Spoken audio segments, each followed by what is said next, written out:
Now let's take a look at the situation of illegal miners in Stilfontein as government disputes claims that food underground ran out months ago. I'm joined by Tauriq Jenkins, who is the Stilfontein Crisis Committee spokesperson. Tauriq, thank you so much for the time. Really appreciate it. Do you mind just sharing with us? I mean, we've just shared videos, and I don't know how much of it you've seen of the live video from underground and the situation that is underground. I don't know how much you can perhaps talk to that and talk about exactly what you know from the situation that is underground and just how many miners we still have there. I have not seen that video, so I can't really comment on the video as it is. But you know, what we understand in terms of what's happening underground is as a result of close engagement with the affected communities around the area, the voluntary community members who, on a day-to-day basis, have bravely and painstakingly been embarking on a relief effort that, in fact, is the only entity involved in this entire process that has effectively rescued human beings from the shaft, including testimonies that have come out from some of the rescued miners, including letters that have been brought up from underground. Yeah, and one must say as well that it is a humanitarian crisis, and government is here sitting saying, well, actually food did not run out months ago. What is it that you're hearing with regards to this, and what does it say that we're still arguing about whether there's enough parcels for food down underground, that there's even this communication that seems to be lost as well between government, the mine workers themselves, and committees like yourself? There's been a lack of co-design and transparency by state entities on the day-to-day activities, especially poor to almost non-existent communications with the community that's actually been involved in the rescue efforts. And I think that, one of the failures is in terms of how this joint committee that was allegedly set up a while ago, which is actually the entity that is doing the rescue operations, has not been privy to any of the plans or formal discussions afoot by state entities. And I think one of the resulting failures was, for example, on Friday, when community members arrived on site to find that the provincial government, after weeks of dragging their feet, had cleared the road to the shaft to begin paving it for the equipment to be brought forward. But however, that turned out to be quite disastrous because it prevented the actual humanitarian aid from going in on Friday, which means victims will be without food for a full 3 days. But it also destroyed some of the key components of the police system that the community volunteers are relying on. I think that at this point it is quite disingenuous to claim that miners have had food until recently. We know that months and months, because of an operation that the security directorate, in fact, themselves have imposed on those shafts, that no food and supplies have been, were able to go through. And because of that, letters came out. There was clear communication that, there was a situation of mass starvation, which has been confirmed on a number of occasions. In fact, the dead bodies that have been brought up by these community volunteers, as communicated in court by the representatives, the lawyers for human rights, basically, agree clearly that the resulting deaths that we've seen is a direct manifestation of the lack of response to a humanitarian crisis that is unfolding. Yeah. I'd like to just ask as well, I mean, I have the fact sheet on the Stilfontein mine here and really looking at 15 myths that are debunked here, and it's compiled by yourselves as well as the Mining Affected Communities United in Action, plus Lawyers for Human Rights. And if you'll allow me, I want to go through maybe one or two of them, and really just myth number 4 speaks about how the miners can exit at any time, and you guys believe that it's a myth, that the miners can't actually exit at any time. Why is that? Absolutely, and this is a very dangerous piece of disinformation that unfortunately has been propagated by the authorities on site and sadly has been repeated, through various media channels. What has to be made clear, for example, is that the Margaret shaft is a completely separate shaft from a completely separate mine. It is not connected to shaft 10. It is not. It is certainly not connected to shaft 11. In shaft 11, it is a 2-kilometer drop. There's absolutely no way for any miner to come up that particular shaft without the kind of assistance that these volunteers have been offering in terms of the pulley system. This is fact. This has been ongoing, and there's absolutely no dispute about the fact that these miners are trapped and have absolutely no means of getting up shaft 11, but through a rescue operation. Yeah, and then, I mean, myth number 5 then speaks to the miners themselves being illegals. And you actually say that they're actually artisanal miners who operate without a license and they are mining ultimately to survive. Ultimately, that still makes the situation illegal, is it not? I think what's important here is to contextualize the fact that we're dealing with a disused mine that was decommissioned in basically 2015.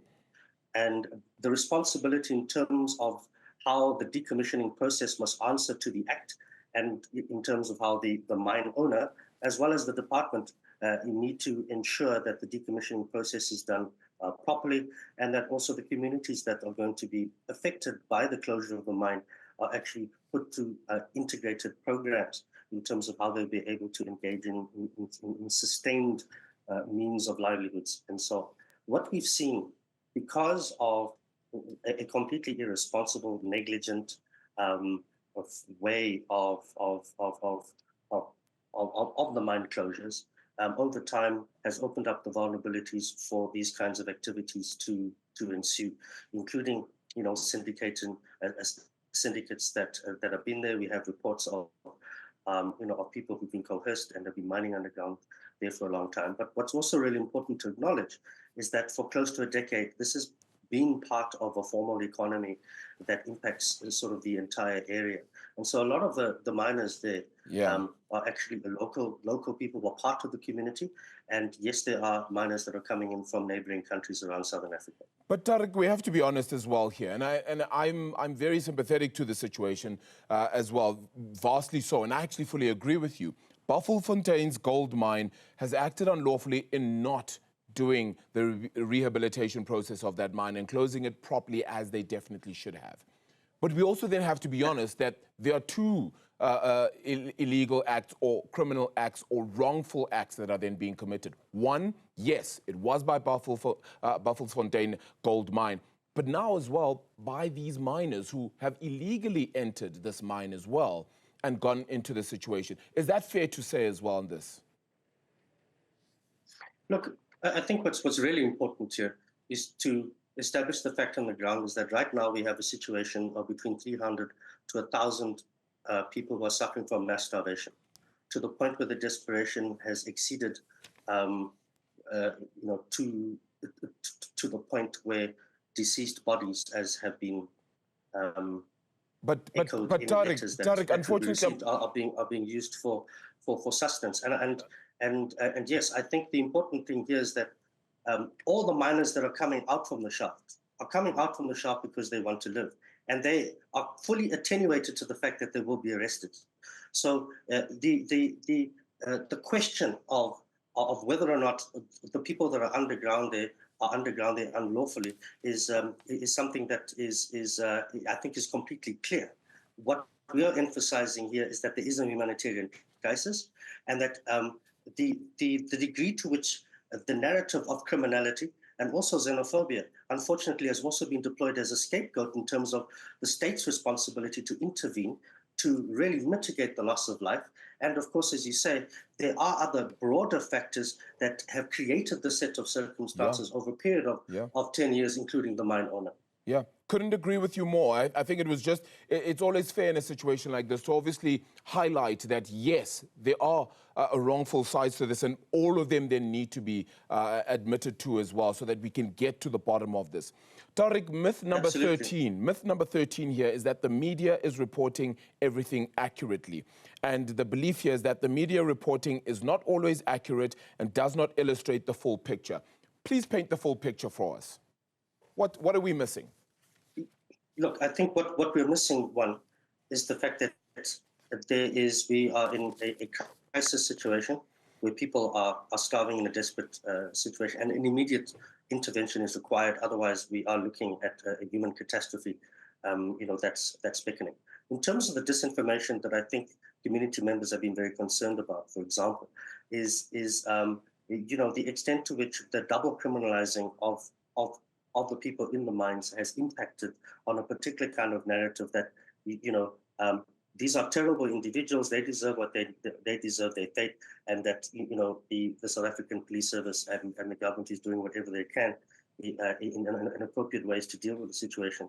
I think what's really important is that, and as you mentioned, yes, there's an existing problem in terms of what has happened to these disused mine shafts that has obviously, in this case, evolved into informal economies, and much of which has also invited unlawful and illegal activities. However, I think the human rights question here is the methodology of the kind of actions that the state decided to deploy in order to deal with a very complex systemic issue.